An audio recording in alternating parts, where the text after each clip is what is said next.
that brings us to the Back to Basics putting segment, Tom, right? One of the sponsors of the podcast. Back to Basics putting mirrors, ProPath putting mirror I use, designed by Grant Field and Richard Woodhouse. Grant Field coaches Cam Smith. I love about it, Tommy, it's got the arc on it, the Back to Basics one, at 15 degrees. So it's got the putting arc there where you can line up the center of your putter face and you can actually see how your putter face is, if it's too open or too closed. It's great. Discount codes below. All my students use it. All my golf pros have got one. Comes with a case too to travel with, which is really, really useful. Can you tell me an exercise, something that you and Harry might do in the Back to Basics putting segment here prior to on a tournament day, or like using the mirror or doing some distance control drills? What does a warm-up look like on the putting green? Yeah, so I think the most important thing about Harry's warm-up is that it never changes. And to me, that's one of the things that makes him such a good putter. It's every single day his warm-up on the green is going to look exactly the same. So he'll do his drills with the mirror, with the other gizmo that he used. I forget the name, but it's one of Phil Kenyon's putting devices. So he'll kind of just check in with his feels and just making sure that everything is the same every day. And then once he's kind of done those things with his stroke, then it's kind of all about, he's an aim pointer, so he'll spend probably anywhere between 5 and 10 minutes not even hitting putts on the greens, just where he's put his level down on a 1%, 2%, 3% and a flat putt, and he's just getting his feel in with his feet for the day. And that's kind of unique to him. I'll see some of the guys kind of doing that, but I think he's probably the one that I see spending the longest, really kind of dialing in what his feet are feeling for the day. And then once he's comfortable with that, he'll kind of just go around the putting green and just go through his routine, feel the slope, do the read, and hit some putts. And kind of all of his speed drills are done earlier in the week. Yeah, I love that. So when you talk about aim point, people listening to this, like especially a lot of Australians, we're familiar with Adam Scott, who uses aim point, and a putting coach that I use, for some of my students, uses aim point as well. And when you talk about the level there, so he's got a level and it can help measure the slope.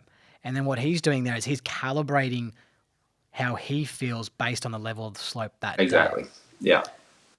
That's pretty cool. And he does that every day to double check that everything's kind of cool. He's feeling normal.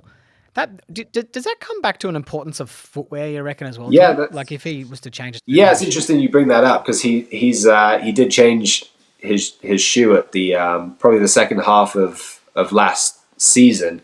He changed to a different shoe purely because he thought that it helped with his feel on the greens, and he's since gone back to something else. But yeah, I would say probably more important than any other factor in a golf shoe is how his feet are going to feel on the green.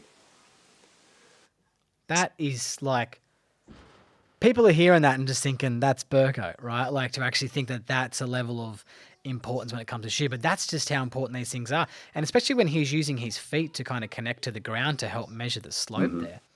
That's unbelievable. And it's these little things, the attention to detail that I'm sure the majority of these guys have. That's one of the things that separates them from everyone else and makes them so good. It's the things that most of us don't even think about. Yeah, and they talk about with like even back in the day when we would change shoes with the heel type in regards to low angle and stuff like that. So it's interesting. That's really cool. So Harry uses a putting mirror most days? Yeah, every single day when he's at a tournament. And what's he looking for there? Is he checking his eyes, or is he checking the putter face? Does he like to have his eyes directly over the golf ball? I think I'm not 100% sure where he likes his eyes, but that is the reason why he uses it. Yeah, just to check his setup is the same every single day. And do you use a putting mirror in your coaching? I now and again, it's something I'll use, but not necessarily all the time. I tend to be. I would like to get into some sort of more putting coaching. Most of my putting coaching is primarily green reading, so I'll teach aim point a little bit. I haven't really done too much technical instruction on the stroke. But when I do, now and again I'll use a mirror for sure. It's definitely a valuable tool. Nice. Well, that's something that you guys didn't expect to hear in the Back to Basics putting segment there, which we'll put a close to there, is in regards to footwear being a choice to help with green reading. That's just It surprises me, Tommy, but it doesn't surprise me. If you know what I mean, like it's Yeah. crazy.